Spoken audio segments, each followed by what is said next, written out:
हे खमंग पिवळे लोणचे तयार। जेवणाची चव दुप्पट वाढेल। झटपट आणि सोपी घरगुती रेसिपी एकदा बनवलं की तुम्ही पुन्हा पुन्हा कराल।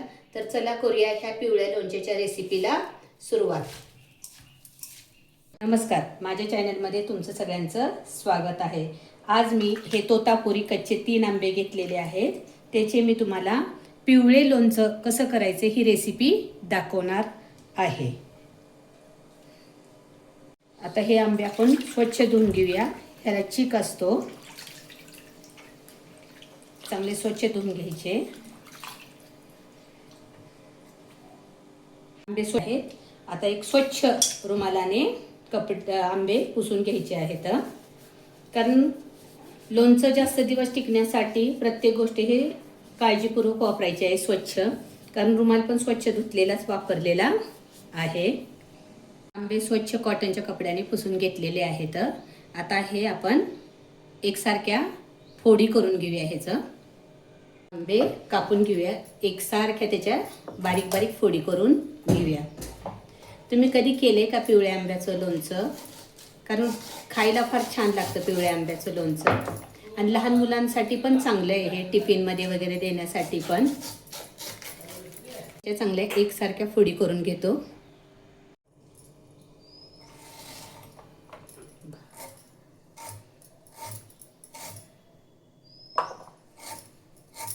या पद्धतीने अशा फोडी करून घ्यायच्या आहेत। हे पिवळं लोणचं फार साधं आहे, कारण लई त्याच्यामध्ये जास्त मसाले ॲड केलेले नाही आहेत। एकदम साधा आणि भादा, आणि टिकायला पण ते वर्ष टिकतं।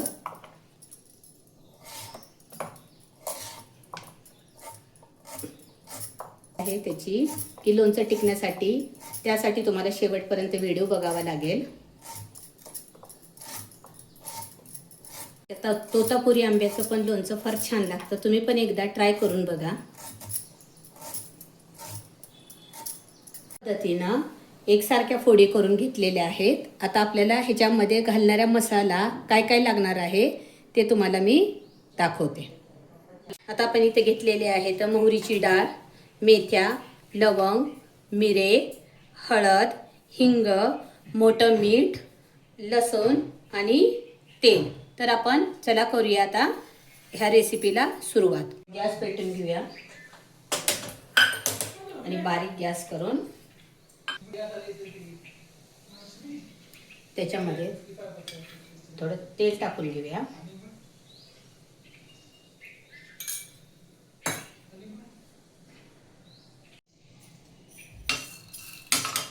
मेथ्या टाकून घेऊया।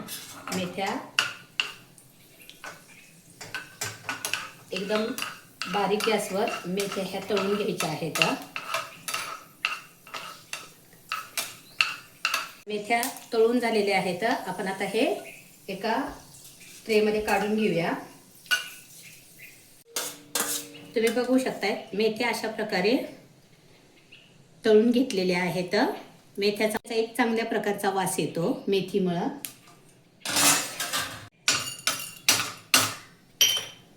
लवंगा एकत्रच तळून घ्यायच्या आहेत,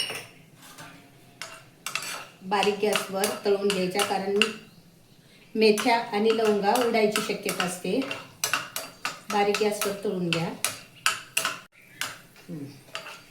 हे अशा प्रकारे हे लवंग आणि मिरे तळून घेतलेले आहेत। आता आपण हे काढूया।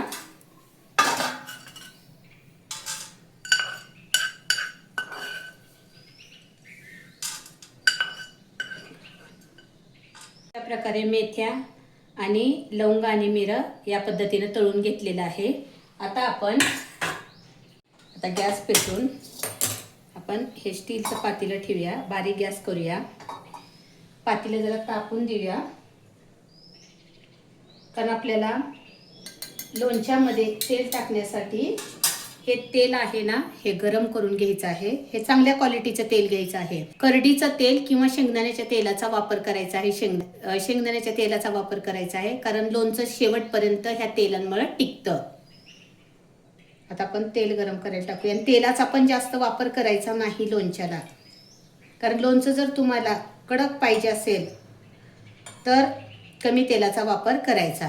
लोणच्याला तेल चांगलं उकळी येईपर्यंत गरम करायचं आहे. असं धूर निघेपर्यंत तेल गरम करायचं आहे. कच्च्या तेलाचा वापर करायचा नाही लोणच्यासाठी. मेथ्या बारीक करून घेऊया आणि जास्त पण पावडर करायची नाही. आबडधोबड मेथ्या बारीक करायच्या आहेत, कारण लोणचं खाताना पण मेथी आली तर आपल्याला दाताखाली आली पाहिजे. लोणचं छान लागतं. आता हे बारीक करून घ्यायचं आबडधोबड करायचे, बारीक करून घ्यायचं नाही. तर तुम्ही बघू शकताय तेलातनं धूर यायला लागलेला आहे. आता आपण गॅस बंद करून घेऊया. अशा पद्धतीनं तेल गरम करून घ्यायचं आहे लोणच्याला, कारण तेलाला जर असं धूर नाही आला तर लोणचं खराब होण्याची शक्यता असते. या पद्धतीनं मेथ्या आबडधोबड चेचून घ्यायच्या आहेत. आता आपण मिरं आणि लवंग पण त्या पद्धतीनेच बारीक करून, आता मिरे आणि लवंग पण या पद्धतीनेच बारीक करून घ्यायचे आहे.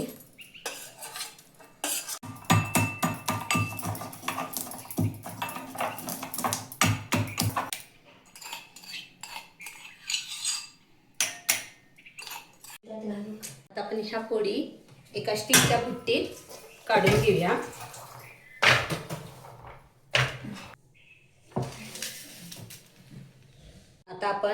आता ह्या बुट्टीत तर काढून घेतलेल्या आहेत. आपण आता सुरुवातीला मीठ टाकून घेऊया. लसणाच्या पाकळ्या, हळद,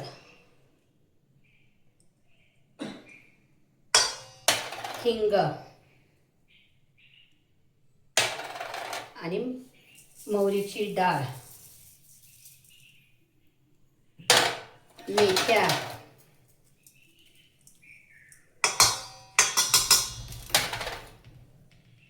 लवंग आणि मिरा. ह्याच्यात काही जास्त साहित्याचा वापर करायचा नाही आणि असं एकसारखं हाताने कालून घ्यायचं आहे. आणि मीठ बारीक करून टाकायचं नाही, ही महत्त्वाची टिप्स आहे. मीठ बारीक करून हे घातलं की लोणचं शेवटपर्यंत कडक राहत नाही. मोठ्या मिठाचा वापर आहे तेच खडे मीठ टाकायचं आहे. मस्त वास यायला लागलेला आहे. याचं पिवळं लोणचं तुम्ही करता का ते पण कमेंटमध्ये नक्की सांगा. आमच्या इकडे तर पिवळं लोणचं करतात असं मिठाचं. लहान मुलांसाठी पण आणि मोठ्यांसाठी पण हे खाण्यासाठी, तोंडी लावण्यासाठी चांगले लागतं.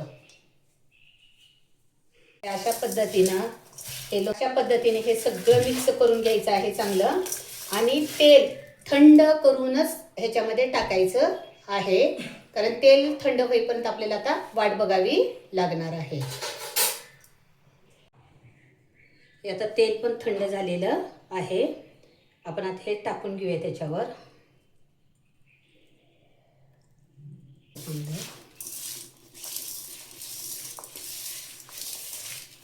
अशा पद्धतीनं हे काढून घ्यायचं आहे. ते अशा प्रकारे पिवळं लोणचं आम्ही घालतो दरवर्षी. मस्त झालेलं आहे. आता हे तुम्ही एका काचेच्या भरणीत पण भरू शकताय किंवा एखाद्या प्लास्टिकच्या भरणीत पण भरू शकताय. इथं माझ्याकडे काचेची भरणी अवेलेबल नाही म्हणून मी आपली साधी प्लास्टिकच्या भरणीतच हे लोणचं भरणार आहे. अशा पद्धतीने हे लोणचं लगेच भरायचं आहे.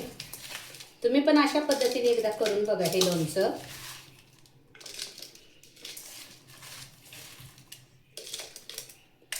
ह्या मोठ्या मिठामुळं लोणच्याला भरपूर पाणी सुटते म्हणून मोठ्या मिठात घालायचं आणि लोणचं पण कडक राहतं, मऊ पडत नाही शेवटपर्यंत.